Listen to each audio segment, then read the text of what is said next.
Today, we're going over the top 8 mistakes that you need to avoid as a real estate investor. And I've got my co-host, Brian Davila, with me. We have done over 1,000 deals combined between the two of us, and we've all made many mistakes, more than 8, but these are our top 8 we just kind of went over together. You excited? I'm really excited to share this. Top mistake number 1 that people make, being over-leveraged. What does that mean to you? Well, if you're flipping houses, what that means is you bought too many properties and you didn't account for how much money was going to be leaving your bank account. And what a lot of investors do is, let's say they'll borrow money for house A, and then they'll go buy a house B, and then they start commingling the funds. Maybe like house A went over budget and they use the leverage from house B to offset house A. And then before you know it, they're like swimming in debt and they don't have enough money to pay back investors or to finish your projects. And that's happened to me. I've seen, I don't want to say hundreds, but I've seen that happen to a lot of real estate investors. Yep. So then they don't have enough for house B. So they go buy house C. Yep. And it steals from house C. Yep. And it just, you're hoping house A sells. Yep. And then if house A doesn't sell for what you want, then it just starts spiraling out of control. Yeah. I'll say for me, I didn't realize I had been over leveraged because I had a lot of leverage for years. I mean, you know, from 2018 to 2022, for 5 years straight, I always had 50 plus flips going at any moment. Damn. And, you know, at the end, it was about $20 million of debt. So the leverage would have been $20 million. Wow. And the monthly payment on that was $200,000. Oh my gosh. Yeah. Dang. That's a lot. I've never been that high. I know. I would know. So, you know, you talk about paying that every single month, whether the house sells or not. You got to have enough cash to be able to pay that. Wow. Plus, you know, you're bringing up the point about, okay, this project went over budget. So, okay, it went over budget $30,000, or even let's just say $10,000, like a smaller amount. You do $10,000 over budget on 50 projects. That's $500,000 that you're you need the money on. So no matter if it's 50 deals or 5 deals, like the result is the same for that person. If 5 deals went 10K over budget, that's $50,000, which is a lot for the person who has 5 deals.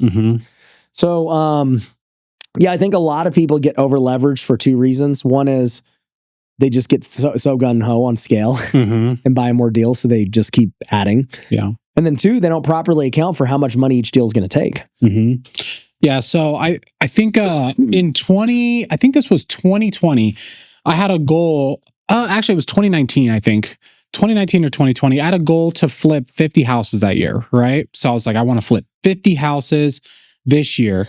January hits. I was like, okay, if I want to flip 50 houses, the math ended up being I needed to buy 8 every single month, because obviously like the houses that I buy in November and December and some of October wouldn't close that year. So I had to start off the year buying 8. Yeah. So January came, I bought 8. February came, I bought 5. And then I bought the very first of those 8 cash, and I was waiting for that property to sell. And what ended up happening was it fell out of escrow twice. Yeah. So I was holding on to about 14 flips. And at one point, I had $10,000 in my bank account. Yeah. And you way more than that in mortgage payments. Bro, it was so scary. Like, I would go to lunch with people and I would ask them to pay, because just mentally, I was like, dude, like, I have no money. Yeah. Like, I had contractors hitting me up asking to get paid. And I'm like, okay, just give me a couple days. I'm waiting for this. I was pulling draws from my hard money loans and paying other contractors. It was a complete mess. Thank God that I got through that. But that was like the first time where I realized that you could go bankrupt buying too many houses. Buying good deals too. Yeah. That happened to me also in 2018. So 2018 was the first year I did over 100 deals. And that was the first time I ever saw the market change too. Because at the end of 2018, they raised interest rates. And that was the first time I experienced like a slowdown. Oh, wow. And, you know, I had 50 plus deals at that time. And, you know, that year things were rolling. First year I ever did 7 figures. You know, you get in this cadence where you're like, okay, these properties are going to sell and they're going to fund the next acquisitions, and, you know, you're looking at your cash flow cycle. Well, what ended up happening was I had like, I don't know, $800K in the bank. And I'm like, I'm good. This is a lot of money. I had no idea if it was enough money but I'm just like, $800,000 is a lot of money. Like I have a lot of cushion. Yeah. And I'm like, I got properties on the market, they should sell and it'll keep replenishing and I should be able to maintain this balance. Well, long story short, the market slowed down and I got a check and I had never really been at that scale before. And so I got a check, not a check, the opposite of a check, a bill. An invoice. Yeah. And I got an invoice from my contractor who was doing like all my deals at that time. He was like, hey, $200,000 this week for, all the properties that we're working on. I was like, whoa, I've never had a $200,000 invoice in a week. Yeah. That's crazy. And I'm looking at him like, yeah, I mean, that property, that I guess when you're working on 20 something at a time, like, I guess that's pretty normal. Yeah. Right. So I write the $200,000 check. I was like, wow, I don't feel like as good anymore, but whatever. That'll probably be the last of that. The next week I get another check or not a check, an invoice for $200,000 again. Damn. I was like, wait a minute. I just paid. Is this a mistake? Yeah. And I look at it and it's like, no, these are other properties that you have. This is the second thing and it's all legit. And I'm like, oh crap. So now I have like 400,000 or 300. I'm like, in 2 weeks, I went from feeling rich to being like, if I have another week like this. So I just was like, whoa, let's take a look at what we actually owe. Like, I have no idea. I was like, we have so much going on. How much do we currently owe in construction currently? And how much cash do we have? And then the mortgages and everything else, let alone payroll and all these other things. And I looked it up and I had less cash than what was owed in construction. Oh, alone. Damn. And I was like, oh crap. What am I going to do? And I was like, so I looked at all my projects and basically I said what happened to you and other people. I looked at the ones that had not started yet. And I was basically like, hey, we can't start these. Like we have to wait until, this happens. And by the way, that's terrible in flipping houses because you're just paying interest and nothing's happening. So I did that. I basically went out and tried to get lines of credit and I got a few lines of credit, which then helped and, helped me whenever I got into a pinch. And I started putting everything on credit cards. I was like, hey, we got to like max out our credit lines and all this stuff. And so it's not something I recommend, but it's like I just did what I had to do to survive. And then the main thing that started happening that changed that too was I said, well, I've been flipping 99% of my deals. Like I have to start wholesaling. So when that happened, I go, we got to start bringing cash in the door now. And I can't keep taking on more projects and putting out more money. So let's start wholesaling like every deal we can right now. And that's what we did. So wholesaling started to bring in cash, all this other stuff. And, long story short, we got through it, obviously. And I've been through similar things throughout the years. Yeah. Even in 2022, when the market shifted again, I found myself over leveraged. Had 50 flips. And at that time, it was more stupid than in 2018. Because in 2018, I didn't know any better. And, in 2018, like it was my main source of income. I had like, I had like little things going on there. I just started dabbling with education and the brokerage, but they weren't making like really any money. So it's like, okay, I have to go all in because it's the only way I know how to make more money. But by 2022, I had all these streams of income. Wow. That were far less risky. And yet I was taking this massive over leveraged risk. I never really thought about it. I was just like, the market will never change. And I was wrong. So long story short, I would just say, you got to just know your risk tolerance. Yeah. Because I know some guys who are like, bro, I don't want to flip more than 5 at a time. That is the amount of risk I'm willing to take. Yep. And I was never that guy. I was just like, let's just keep scaling. Yeah. What about, I want to talk about like some of my secrets on how I don't fall into this trap, but how did you sleep when all this, like, I couldn't even imagine trying to sleep when you have like $200,000 in like construction costs and all these deals. I mean, the same thing happened in 2022. Like I said, I mean, you might remember, I remember looking at all the deals and then projecting how many they were going to go bad. And I was like, okay, I think if the market does what I think it's going to do, we're going to be negative like $2 million from all these deals. And it hadn't happened yet, but I was just looking at it and I'm like, I need to be proactive because these are all going to sell within the next 6 to 12 months. Yeah. Depending on what it is. So I need to like make $2 million just for that, let alone everything else. That's crazy. So I was proactive about it. But I would just say, I mean, look, I've been through way harder situations since then. Mhm. And even then, you know, different lawsuits, losing money, whatever. And I mean, now that we're faith guys, like for me anyways, it just always came back to, okay, I'm going to pray about this. I'm not going to do this on my own. I'm going to ask God for guidance. And, you know, for me anyways, like he's delivered me through all of it, you know, and different things happen throughout all those different years. Like a deal closed. We got this fat wholesale deal. Yeah. I started a new business that ended up funding the losses of the other business. Like there was always an answer. Yeah. So I don't know, at this point, even when I get myself in trouble, I'm just like, all right, God, you brought me through it before. I believe you're going to do it again. And he has. Yeah. So I don't know. I think it's a faith thing. Like, yeah, was I stressed? For sure. But was I probably as stressed as I should have been? No. Like for most people looking at that situation. Yeah, because like being in the coaching business for so long, like there was plenty of students that I seen that fell into that position with just one deal. Yeah. And the problem is when you're doing your first deal and you get a $30K unexpected, you know, bill and you don't have a bunch of flips and wholesales going on, they're just like, damn, like I literally don't know what to do. Yeah. So this is how you fix it. This is how I fixed it. Okay. Number one, now I overfund my deals. Yeah. So let's just say I'm buying a house for $300,000 and it's going to be $40,000 in work. That's a total of $70,000. We're going to say that you need. I'll get $100,000 in private money funded to me at close of escrow.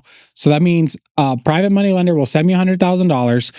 I'll use that money to pay the down payment, and then I'll have that money set aside for the rehab costs. And let's say worst scenario, the rehab cost goes over. I still have a draw with my hard money lender that I could pull from to be able to continue the project. Yeah. But I over leverage.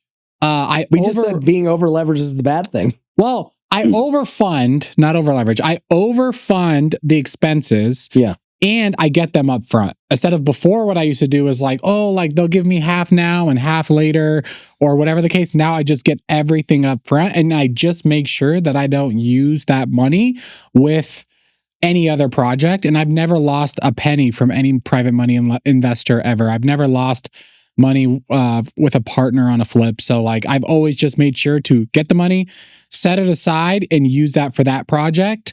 That's how I fixed it. Yeah. Yeah, and I think the way I fixed it, the different times, depending on how big the problem was make more money. I mean, that's what I tell people. Like, you got a big problem here. You got a cash deficit. You got to make more money. Yeah.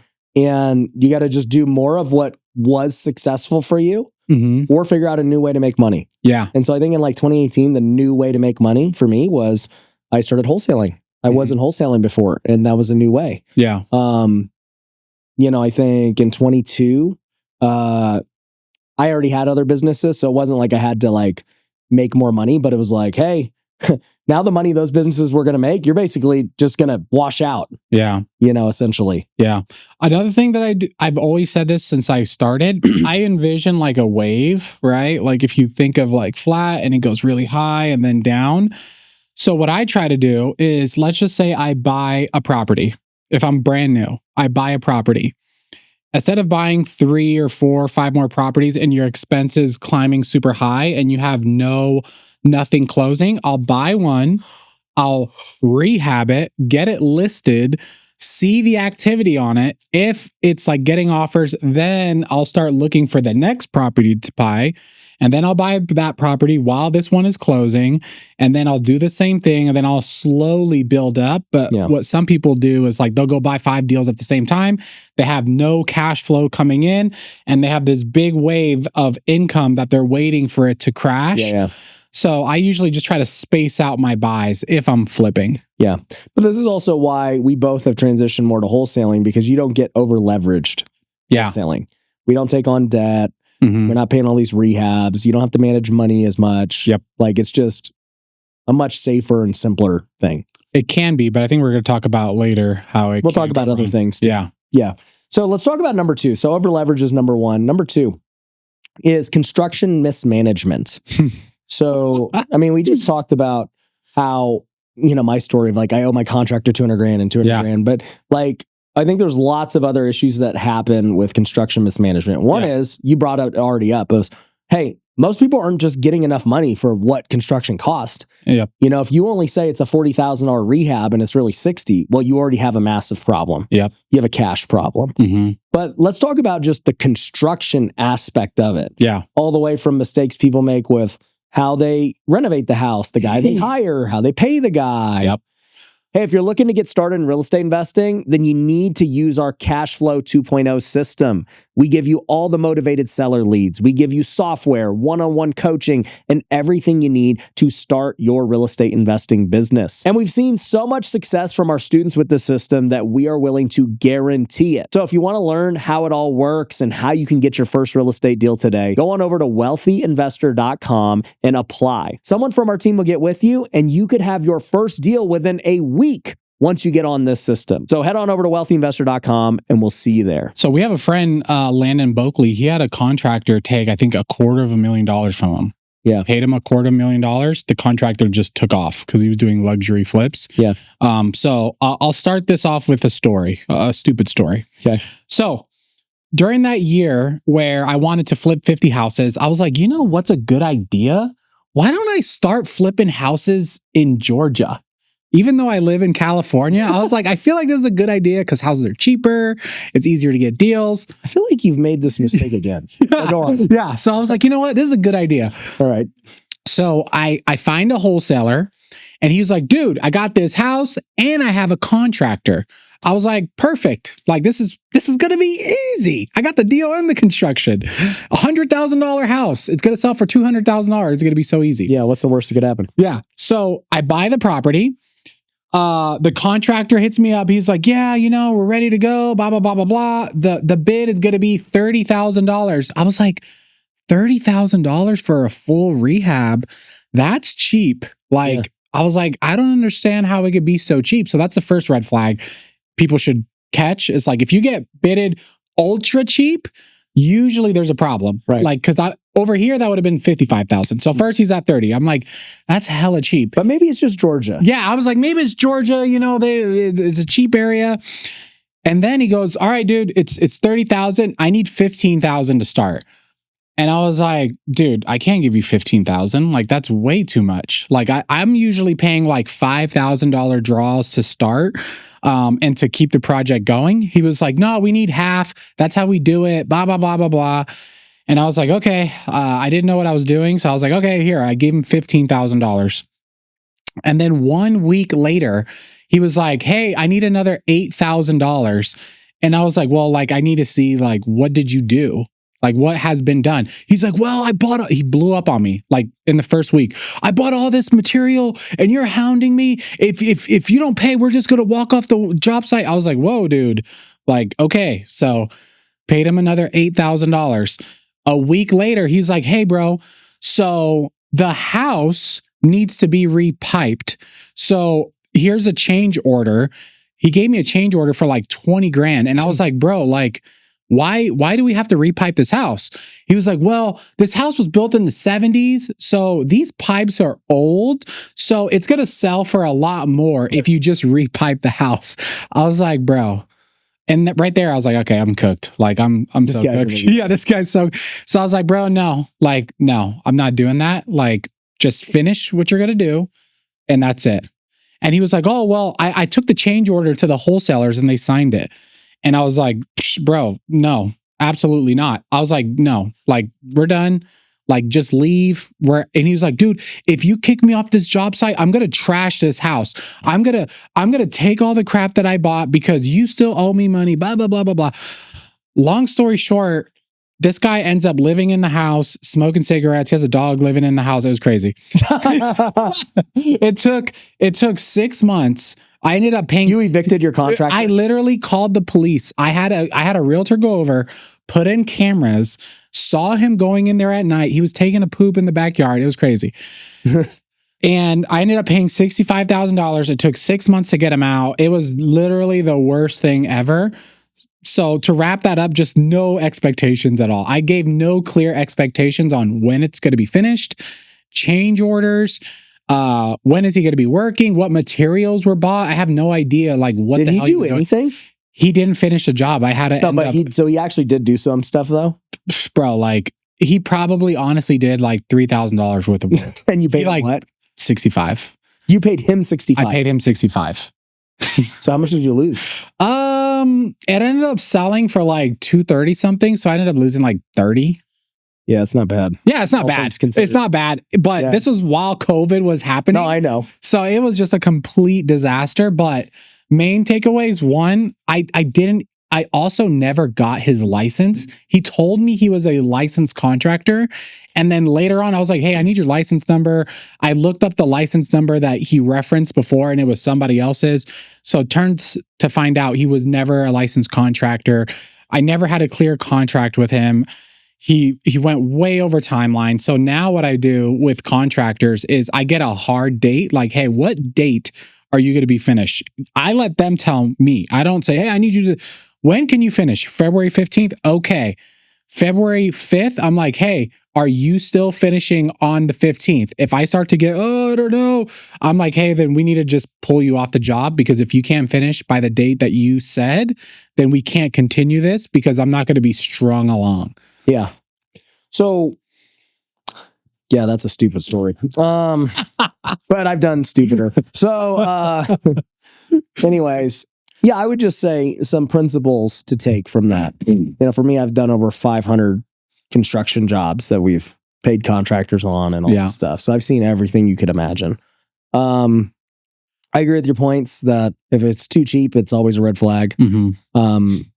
Couple of things I do to protect myself now is, you know, we sign a contract. It has a clear outline of when each thing is going to be done, when the draw schedule of when they get paid, all that stuff. You know, another thing is, you know, we never let them, what I call, get ahead. So, you know, a lot of contractors would be like half now and half later. No. You don't need half now. You're crazy.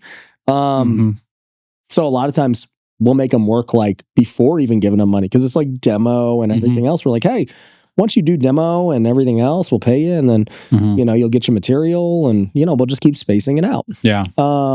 So I want to be able to have the freedom to get rid of them if they don't perform, you know, on their weekly schedule that they agreed to. It also goes to, you have to check the house every week. You didn't do that in Georgia, clearly. No. Right? So you never take their word for it. You physically have to check the house every week. And if it's out of state, which you probably shouldn't do as a, you know, most flippers, you should stay local. If it's local, great. Go literally check the house. If, you know, it's virtual, have somebody virtually check the house and take pictures and video and show the progress. And guess what?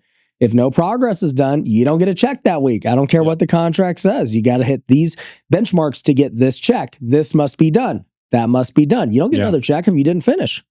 Another red flag when you're working with contractors, if you show up to the job site and no one's there, that's literally like boy, that's the worst. Middle of the day. Middle of the day, literally no one's there. Nothing's getting worked on. The house is sitting. You're just like, where are you at? So another thing that I try to do now is like, sometimes I'll pay for materials myself. Like they'll go to Home Depot, call me, and then I'll pay over the phone. So that way I actually know how much the materials cost, and I actually know they're like working on the job. That actually happened to me again in Kansas City. I'm not going to tell the whole story, but I ended up like, luckily, because I've gone through this so many times, this guy took $5,000 from me, and I was like, hey brother, like, I'm going to Kansas City and I'm filing a police report on you. Like, I told him to send me his ID before he started. I was like, you robbed me, like, you're going to jail. He ended up doing more than what I paid him, but as soon as he finished just the $5,000 worth of work, I kicked him off the job site, and I got someone else to finish. Because once someone shows you who they are, believe them. If they're disorganized, if they're a mess, if they're trying to just rob you, don't play with them. Let me add to this too. So never give a contractor more than they can handle, because you could ruin them. So I've seen, and this happened to me, a lot of guys who are great doing one, maybe two, and then you start scaling your business and you're like, dude, do you think you can handle 3? You think you could handle 4? And then all of a sudden they all blow up. And then like you caused it. it's funny you brought up Landon. And when that happened to Landon, I reached out and because I had talked to another one of our old students, Vlad, and the same guy got both of them. And I go, what was the guy's name? It was a guy who got me 7 years prior. Damn. He needs to go to jail. Yeah. And luckily for me, maybe I was a little smarter than them because they lost way more. But like this literally happened. Like the guy was good and he was good for them too. He had worked for them for years. And like, I honestly don't think this guy's like a bad guy. I think he just gets in over his head and we as the investors enable him because he's doing a good job with one deal, 2 deals. And then, so Landon's giving him 4 and then he's giving him 4 and then he just gets in over his head. He just literally is incompetent. Yeah. Like I think there are people obviously who are bad people who just like, are looking to just scheme you. But I also think that a lot of people who think they get scammed, it's more so like it's good intentions and then there's incompetence that happens. So anyways, long story short, like he was like doing a lot of deals for me. And then I noticed like I had 4 projects with him. None were getting done now. Dang. And it cost me about $50K to do and or lose. And I cut my losses right there. I was like, you know what, dude? Yeah. I'm good. Exactly. We're done. I'm okay with just leave all the job sites. Yep. I'm going to move on. Yep. That's the best thing to do is just cut it as soon as you like can. you're not going to get it from them. No. They're out of money. Anyways, so that happened. Okay, let's talk to number 3. Oh, actually, let me add one more part to this. With construction, mismanagement, and everything else, always have lots of contractors. Never depend on one guy. Yep. There's a lot of people who are like, oh, well, I got this great guy. He's awesome. It's like, he cannot scale with you. No. He just can't. And you can never be tied to one person for anything. I shouldn't have just one lender. I shouldn't just have one contractor. I shouldn't just have one, wholesaler that I buy deals from. Because guess what? If one of them breaks, your entire business dies. 100%. So never rely on one person. Okay. Third thing. Okay. Bad follow-up. So now let's talk about deals. We talked about being over leveraged. We talked about construction. Now let's talk about like actual deals. Yep. You're spending money on marketing. 100%. You're getting leads, whatever you're doing for marketing, doesn't matter. How much money does bad follow-up cost you? I'll tell you a little quick story. So my first broker, his name was Craig Tan. Love Craig Tan. He was having a meeting with us and he was like talking about expenses. And he was just like, Brian, what do you think your biggest expense is? I was like, I don't know, like Redfin, like, I don't know, Zillow leads. He was like, no, it's missed opportunities. He was like, how many deals were in your CRM that you were supposed to get that you didn't follow up on and you missed them? I was like, bro, like a lot. I was like, how much, he was like, give a number to it. I was like, at least $100,000. He was like, you did not spend $100,000 on Zillow this year. I was like, right. So your biggest expense is missed opportunities. And after he told me that, I've never forgot about that. And I've done that with my team before where they're like, man, these leads suck, blah, blah, blah, blah, blah. And I'm like, okay, the leads suck. This is what we're going to do. We're going to pull up each address from the last 6 months. Oh, damn, look, this one's listed. Oh, damn, look, this one's being flipped by someone else. Oh, damn, look, this one, is whatever. Over 6 figures worth of just missed opportunities from bad follow-up, bad not calling people back, not staying on the phone, not going on the appointments instead of disqualifying people. So yeah, that's the biggest expense in any business is just missed opportunities. Yeah, I would also add to bad follow-up, not hitting your leads enough. Yep. I think they're all part of the same thing, right? I'll give you a story. Okay. You're the story guy. Amen. You know what's funny is I know that storytelling helps people learn and I always forget because I'm just like, this is how you do it. Yeah. This is the thing. You've actually reminded me that as we've done these podcasts because you're a storyteller. That's great. Amen. We just hired a setter, okay, in M19. And this happened in December. And, I have my closer just doing everything. He's doing a good job, but, we've got so many leads coming in that he can only basically hit the low-hanging fruit. And, I hired the setter. I'm like, hey, if she can lead to us getting a few deals a month, deals being new M19 members. Yeah. You know, a member pays $10K to join. Then she'll pay for herself, clearly, right? Mm-hmm. In the first 2 weeks, she gets 8 people. Damn. I'm like, that's so bad. I'm it's like, good, but it's I know, dude. And I've been running this for like the last 4 months with no setter. Yeah. I was happy, but I was pissed because I'm like, dude, how many have I paid for leads? Yeah. And we just missing. Yeah. Oh, dude, I was mad. Yeah. So anyways, yeah, that's like one example of that. Yeah. But yeah, I mean, I've done that with the real estate team too. It's like, oh, well, you know, whatever. And you look back on all the missed deals and you're like, well, that one sold, that one sold, that one sold. Look at what it sold for. We could have had it at that. Yeah. You just didn't call them. Yeah. So yeah, follow up and then initially hitting them and everything else are so important. And here's an exercise I've done with my team too. Literally every time I have reduced our ad spend, I've never seen like a massive decrease. Yeah. They end up still putting up the same numbers because now they hit their old leads harder and everything else. And it's funny because salespeople are always like, how many times should I call my leads? Like once, twice, 3 times? I'm like, call them till they answer the phone. Literally, don't stop calling them until they answer or block you. Yeah. Like if they opted in for a call, like God forbid you called them at work and they just hung up on you. God forbid they didn't have your number saved, so they didn't know that you were calling them and they just sent you to voicemail. So just keep calling your leads until they answer the phone, period. Yeah.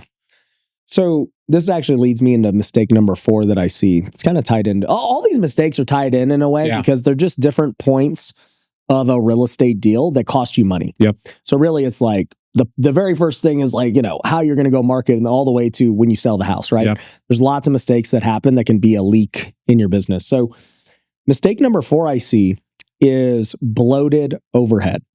So a lot of times, right? You're by yourself, you're a solopreneur. Okay, you don't have bloated overhead. You literally just are doing your thing and it's cool. Yeah. Eventually you choose to try and scale. And so, you know, you hire these people, you start paying salaries, you spend more on marketing and tools and all this different stuff. Yeah. And I've been guilty of this many times. And it's like, you just look at it all eventually down the road and you're like, where's all the money? Like our revenue's good, but our net's not. Like what happened?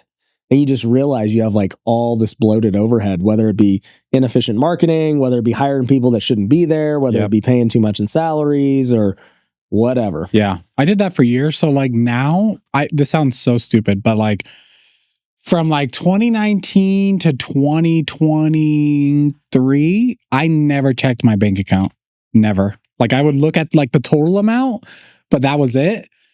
Now, like I was doing it for a while, almost every day, but now I'll check like once a week and I'm looking at all the subscriptions and money that's going out, where before I would have stuff that I was paying for years and literally never used it. And it ended up costing tens of thousands of dollars because I was just letting it flow. I was like, oh, I'll just make more money. I'll just make more money. But it doesn't make sense if at the end of the year, you spent an extra $10,000 to $20,000 on just crap when you could have cut it and done less deals or put that money into marketing that was working. Right.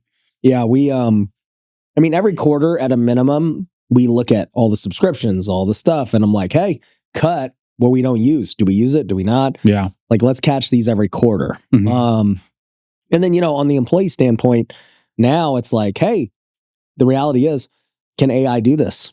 Yeah. That's the question we're asking now with every single thing. Yeah. If AI can do it, it is what it is. You know, and it's going to continue to do that. And you can't not use it. Now, you know, if AI can do it, okay, great. AI can do it. Can the person who was doing this thing use AI to now do 10 times more? Yeah. If they can't, or they can't adjust or whatever, then they probably won't have a job. Yeah. But you have bloated overhead if you're not using AI. Yep.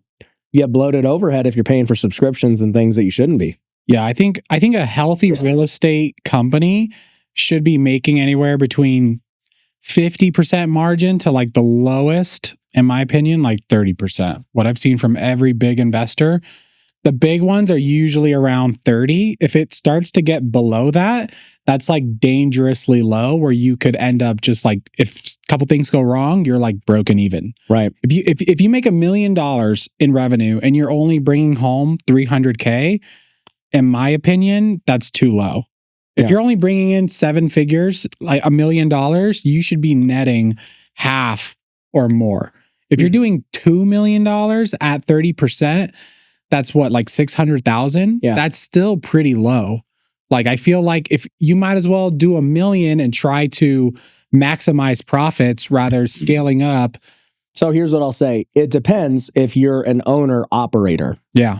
So I agree. If you're the owner and you're closing deals yourself, you're heavily involved, then yeah, I mean, you're not paying people for things that you otherwise would have paid for. Yeah. Because you're the one doing it. Mm-hmm. So I think it makes sense that you would be like that. I mean, I was like that when I was in year 3 and year 4, where I was like heavily active, closing deals myself, not paying commissions, like running stuff. So, but yeah, I mean, the moment I started hiring people and I was literally doing nothing, it dropped down to 30%.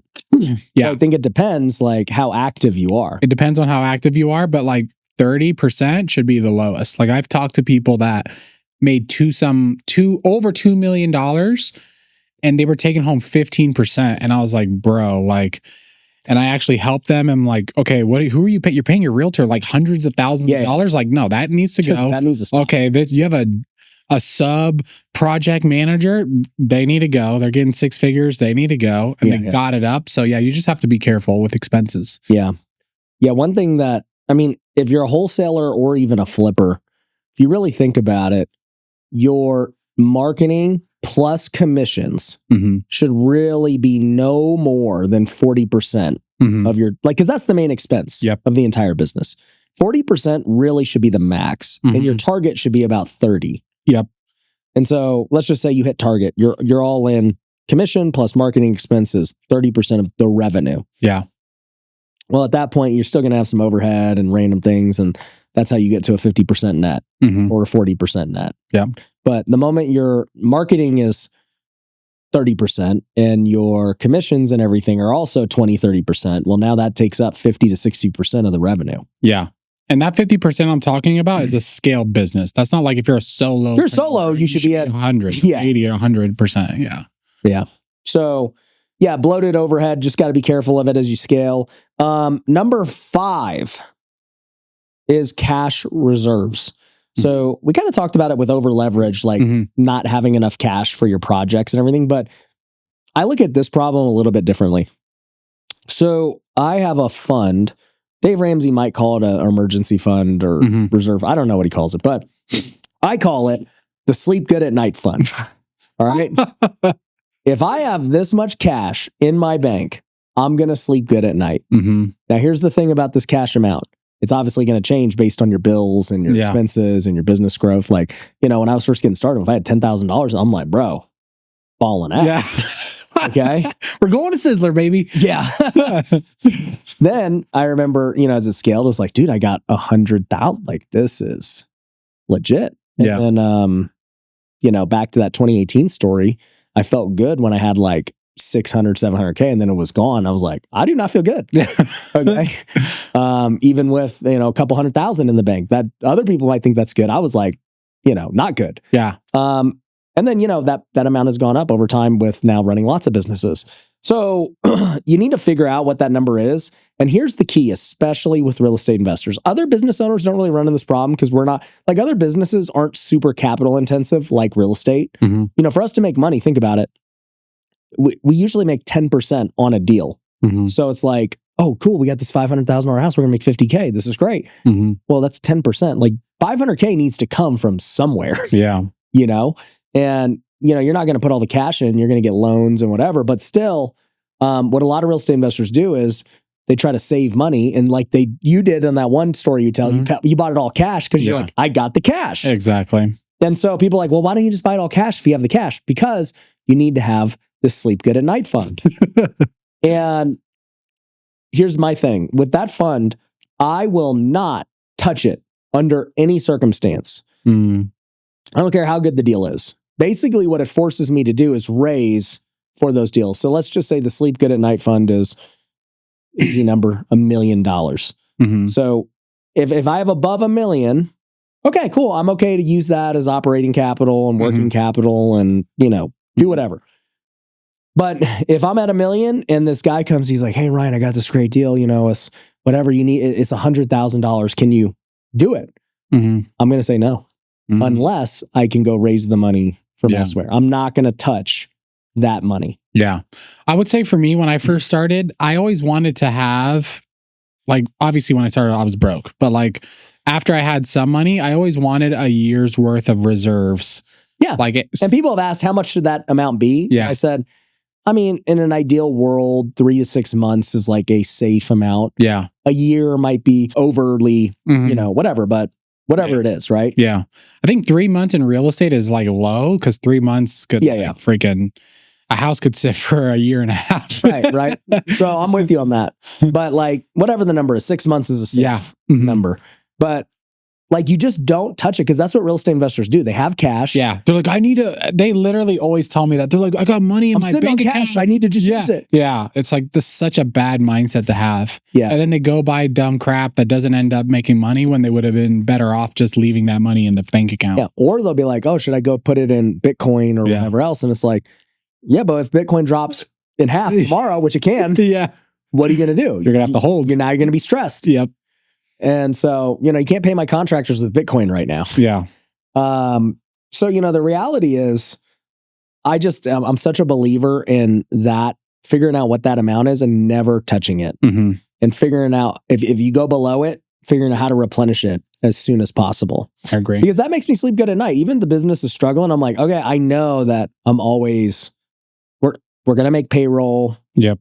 I'm be able to pay my mortgage. I'm not worried about it. Yeah. Because if you have high stress, you start making stupid decisions and that will end up costing you. So just having that peace will actually make you more money. That, and I've met so many entrepreneurs who have made tons of money and then they constantly operate broke. Yeah. Right. They're just constantly putting money towards, and they're always broke. Right. But they're rich.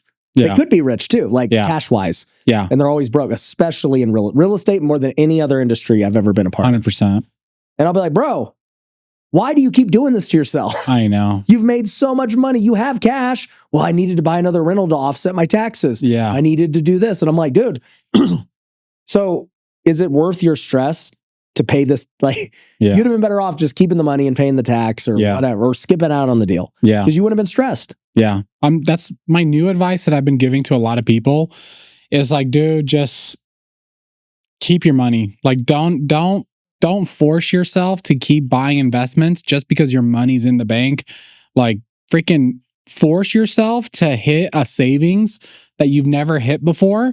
And then once you're there, reevaluate, maybe invest half or invest a quarter of it, but don't force yourself to constantly be broke. Yeah. Because it's just not healthy and you don't make good decisions. And you're fire selling houses, you're cutting your marketing because you're trying to save money. Yep. It hurts you more than it helps you. 100%. For sure. Okay, let's go to number 6. Shiny object syndrome. Oh boy. How many people get this? All the peoples. Dude, shiny object comes in oh, this new marketing strategy. Oh, this new real estate. Yeah. Maybe I should start doing your Section 8. Hey, yep. Or maybe I should just be in a completely new business. Yeah, exactly. Yeah, 100%. So usually when people come into real estate, this is what they tell me. They're like, hey, I want to get into real estate. I want to start flipping and wholesaling. And then eventually I want to get into commercials and then maybe have some Airbnb. So then I have that money coming in. And then I want to buy cheap houses in Detroit that are going to cash flow. And I'm like, bro, honestly, don't do any of that. Flip, wholesale, make money, force yourself to get that to $1 million a year. Yep. And then maybe look at something else. Maybe. Yeah, maybe. I know. But people think you got to tell them something just so that they have optimism. Yeah. Because you're never. Yeah. Don't do it. No, because I think the way our brains work as entrepreneurs, if let's just say we're stuck at 500K, instead of trying to get our business to that million, we're like, you know what? I could probably make 500K in another business. And then those two businesses combined will get me to the $1 million because I know how to make 500K. Yeah. But that's just not how it works. No, very rarely is that how it works. And I feel bad because people watch me Yeah. and like, well, Ryan does it. Yeah. You're the symbol of shiny object syndrome. I am the symbol. M19. You're the avatar. Yeah. Because that was the worst thing that could have happened to you. Yeah, because every week, dude, I'm with these high-level entrepreneurs and they're like, oh yeah, dude, we do this. I'm like, really? Yeah. I don't think it's that hard. So I can see you at dinner just like drooling, like, wow, what kind of business do you have? Damn, crypto, Pokemon, that's amazing. What else do you do? Yeah. And you do that? How long do you think it would take to start? How much do you think we need? Wow. Yeah, that's me. But I mean, like, look, here's the deal. At the end of the day, you can do whatever your skill set allows you to do. Mhm. And so most guys who can, and when I say only, it just take it for what it is. But like if you're only have made 250K, you have a skill set that only makes 250. Yep. And if you've only made that 250 one possible way of like marketing and stuff, it's like, oh, I just find deals off the MLS. Yeah. I can tell you, you know nothing Mm-hmm. about other businesses. Yeah. You literally don't know anything. Yeah. Okay. You don't know how to market. You don't know how to build funnels. You don't know how to create products or landing pages. I always say, and real estate investors get mad, but I'm like, real estate is the least creative Mm-hmm. industry in the world Mm-hmm. compared to other things. So like, what do you mean? I could do creative finance. I'm like, that's already why you don't get it. Mhm. Okay. Like, I'm not talking about structuring interest rates Mm-hmm. and terms and years. In every other business in the world, you got to actually come up with a product that you're going to sell, decide how you're going to sell the offer, what's included, the price. You have to come up with a completely new way to market it. Mm-hmm. You have to come up with how you're going to fulfill it. You're going to have to come up with, it's like new. It's new every time. Mm-hmm. When I created M19, it was like, there's no comp. I have to like figure out what the heck this is going to be. House flipping is very simple. Mm-hmm. It's been happening forever. There's no product. Mm-hmm. You just get a good deal. You fix it up, just copy the house next door and you sell it. You don't have to think of a product. You don't got to think of anything crazy. It's all just right there for you to just copy and paste over and over again. So it's like, real estate investors overestimate what it takes to be in other businesses that require far more skills. I think real estate really doesn't require that many skills. That's why it's like so great to jump into. Mm-hmm. That's what makes it great. Mm-hmm. That's why every business owner, like even in M19, they all own real estate. Mm-hmm. Like it's harder to go make money in these other businesses. And then, like you go buy real estate, whatever. You're like, all right, whatever. I'll just buy this. 100%. So anyways, I would just say if you're in real estate, don't get shiny object syndrome to do businesses in other industries. Do you know many real estate investors that have succeeded in that? No. I don't either. Yeah. We've been doing this a long time. Mm-hmm. They always go back to real estate. Number 7, and we'll get through these quick. Being overly optimistic. What do you think about that? I call that gambling. I think when people are like speculating on ARVs and rehab, like I think I could get this low, this one house sold this high a year and a half ago, I might be able to hit that. That's pretty much you're not investing, you're gambling. Yeah. I think people don't see enough deal flow, so they start talking themselves into deals. Yep. And me as the wholesaler, I'm okay with it. Yeah. Like, if you want to talk yourself into this, by all means, do it. Yeah. But if you're going to buy the deal, do not talk yourself into deals because you don't see enough deal flow. 100%. Because they'll start being like, yeah, I mean, well, there was this comp. Well, Yeah. the contractor says it's going to be 50K, but I bet you if we cut some Yeah, things, exactly. we could get it down to like 35. Yeah. And then, it never works. Nope. Not once. Yeah. Do not be overly optimistic on deals. That is how you lose money. Actually be overly conservative. Yep. Especially in a market like this. Mm-hmm. So yeah, don't do that. Okay. Last one. Number 8. This one's kind of controversial because we're starting to cover the news, but Mm-hmm.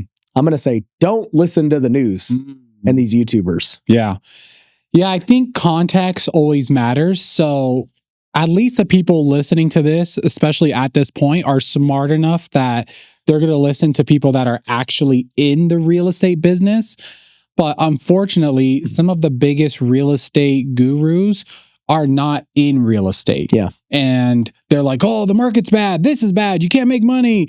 Sell your rentals. Do this, Yeah. do that. But context matters. If they're making millions of dollars in another industry, of course, if I was making millions of dollars in another industry, I wouldn't be wholesaling real estate. I'd be like, dude, wholesaling sucks. Like, it's trash. It's so dumb. Don't do it. But if you're listening to someone about real estate, figure out, are they actually doing the type of real estate that you want to do? Don't get flipping and wholesaling advice from an apartment guy or a guy that bought houses 30 years ago. Yeah. Yeah, I think too, a lot of people, they see the news headlines. Prices are going to crash. This is going to happen, blah, blah, blah. And so it just develops all this fear. Yep. And then they never get started. Yeah. And it's like, dude, you can make money in every single market. Yep.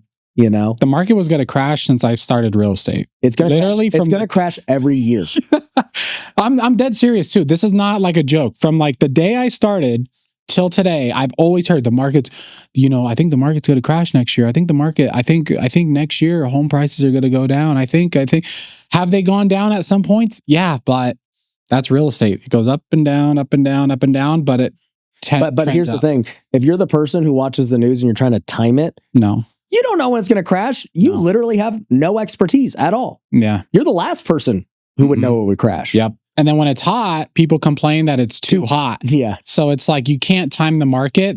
And you got to remember too, the news is based on fear. Yep. Fear gets way more clicks than optimism. And so all these YouTubers and people, they just make fear-based content because it gets clicks and they make money off ad revenue and sponsors and more views. Yep. And yeah, like I said, when I got into the YouTube game 6+ years ago, and I saw all the YouTubers, I'm like, these guys don't even do real estate. Why do you guys listen to him? Well, he has like 4 houses, 5 houses, 10 houses. And I'm like, okay. Yeah. And he's not actively, he's a YouTuber. And these guys are all my friends. And I've said it many times. And it's just like, talk to somebody who's actually in the trenches, because you can make money in real estate in every market. Yep. Yeah. But again, the context, if they're making hella money and they're like, dude, real estate sucks, I get it. It does suck. It's hard. It's harder than making a video and making $10,000 from a sponsorship or whatever the case may be. It's a lot harder, but it works. I actually think it's easier. I do both. Yeah. I don't make $10,000 in videos here. Yeah. Like, I think it's way easier to wholesale house than be a YouTuber. There's more successful house flippers and wholesalers than YouTubers. Sure. So I think it's actually easier. Yeah. So anyways, don't listen to the news, guys. But those are the top 8 mistakes that we see. There's obviously many more, but if you can just learn something and avoid at least a couple of those along your journey, you're going to have a lot of success. So anyways, make sure you're subscribed and we'll catch you on the next one. Peace. You should not be making this decision solely based on how much cash you actually have. People ask me all the time, how much cash do I need to start in real estate investing? And the truth is, it kind of depends on what strategy you want to pursue. If you want to flip or buy rentals, then you're going to need to either have a lot of your own cash or raise cash. If you choose to wholesale, it's going to be significantly less. You should make the decision based solely upon your goals and what you are trying to accomplish. And so today, we're going to go over step by step what each path can look like.